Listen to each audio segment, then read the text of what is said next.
After stowing our gear and retrieving my boat, we're leaving beautiful Hawks Cay Resort for the 12-mile trip into Marathon.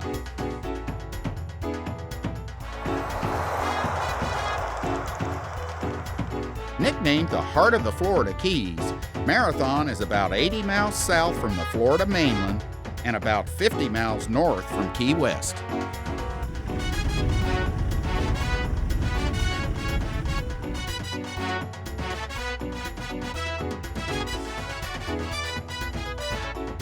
The Spanish named this area Cayo de Vaca, which means Cow Island.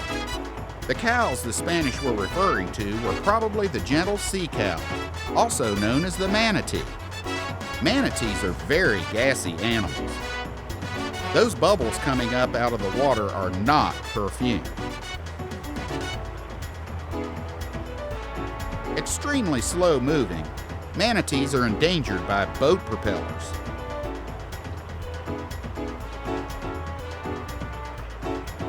Increased vigilance by boat operators and recently enacted speed limits inshore will help save these playful sea creatures. Today, we're launching out of Boathouse Marina, mile marker 53.5 Oceanside, near Vaca Cut. In the Marathon sector, we'll be diving the Brick Wreck, the Dinosaur Wreck, the Thunderbolt, Samantha Shoal, the Rock, the Arena, East Washerwoman, the Barge, the Four Kids, 2 wreck sites on Delta Shoal, Sombrero Reef, and the 7-mile bridge rubble.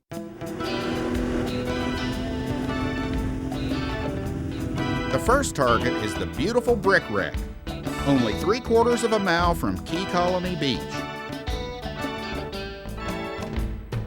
She was a 90-foot-long schooner of unknown origin that probably went down in the mid-1800s. What a shipwreck! She's loaded with marine life in only 8 feet of water.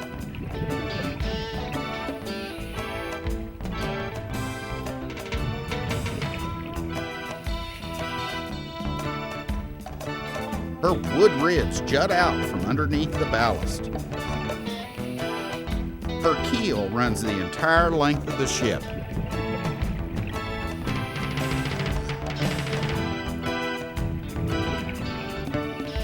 Even her bowsprit is intact.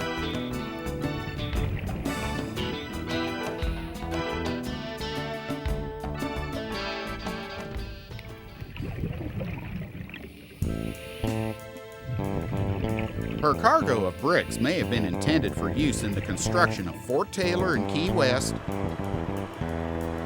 or Fort Jefferson in the Dry Tortugas. Reportedly, most of the bricks recovered from this site were used to construct the Key Colony Inn. From the Dinosaur Wreck, we're barreling about 4 1/3 miles southeast to our next target, the Thunderbolt, a 120-foot deep artificial reef sunk on March 6, 1986. The T-bolt is nearly 190 feet long. On her forecastle deck is a horizontal cable handling reel in 85 feet of water. On June 2, 1942, this vessel was launched as the Randolph. The Randolph was built to tend defensive coastal minefields during World War II. In the early 1960s, Florida Power and Light bought her for research on the electrical energy in lightning strikes and renamed her the Thunderbolt. The star of the T-bolt is Bubba, a 450-pound Goliath grouper. Bubba is not shy, and he is always hungry, yet picky about what he eats. Spearfishing is not recommended on the T-bolt. A few years ago, a diver speared a small grouper here.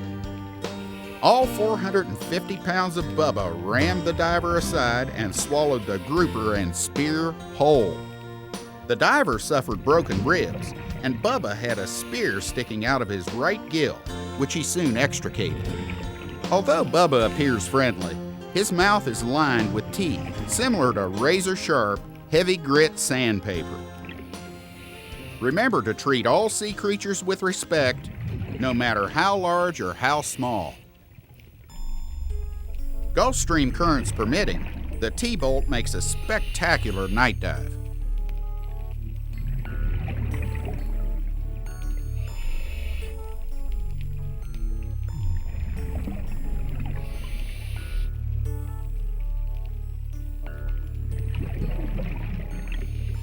The ship's superstructure, including the wheelhouse, is accessible to divers in 75 to 100 feet of water.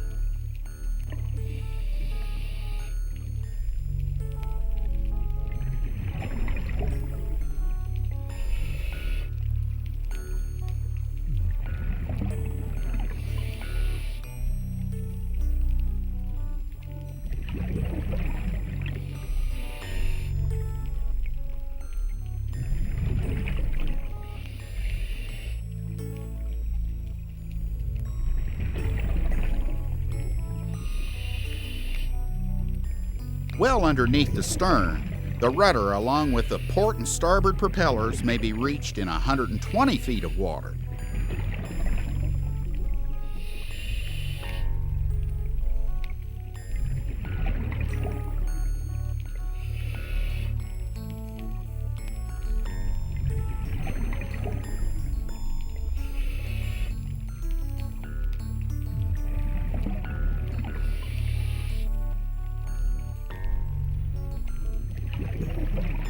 No marathon dive itinerary would be complete without a pilgrimage to the beautiful Thunderbolt.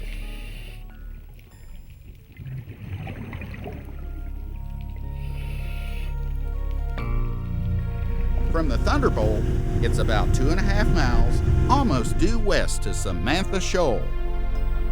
In the summer of 1995, my buddy Rich Boileau showed me this sensational dive site. Rich is the owner of Middle Keys Scuba in Marathon. With their keen sense of smell, a shark can detect the tiniest amount of blood in the water from over 1/2 mile away. Like all sharks, nurse sharks have lateral line sensors. These fluid-filled cavities that run the length of the shark's body act like sonar. Their rough, sandpaper-like skin has taste sensors. If a shark brushes against you, it is tasting you.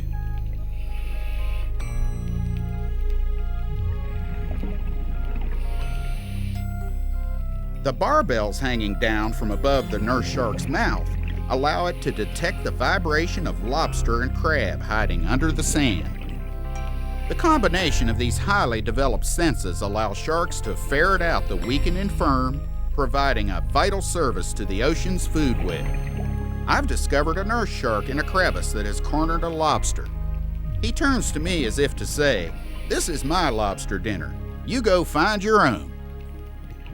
About 1/3 of a mile, 260 degrees west-southwest down the reef line, is the Rock.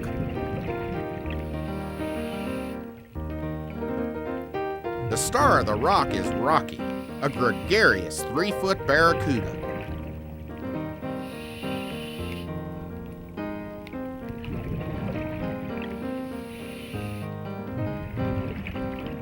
Rocky loves to be fed, but he doesn't have very good table manners.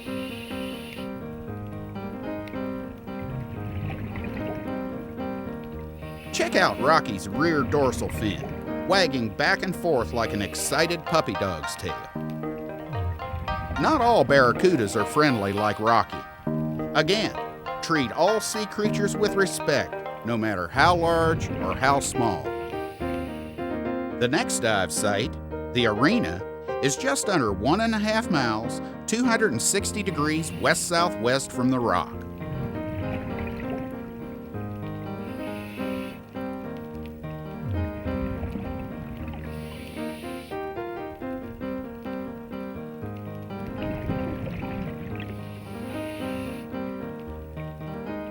The star of the Arena is Herman, a 5.5-foot-long Green Moray Eel. Herman will greet every diver. If you choose not to interact, keep your arms close to your body and ignore him. He'll go away. Moray eels open and shut their mouths not out of meanness, but to force oxygen-rich water through their gills. Although Herman looks menacing, he's as gentle as a friendly dog.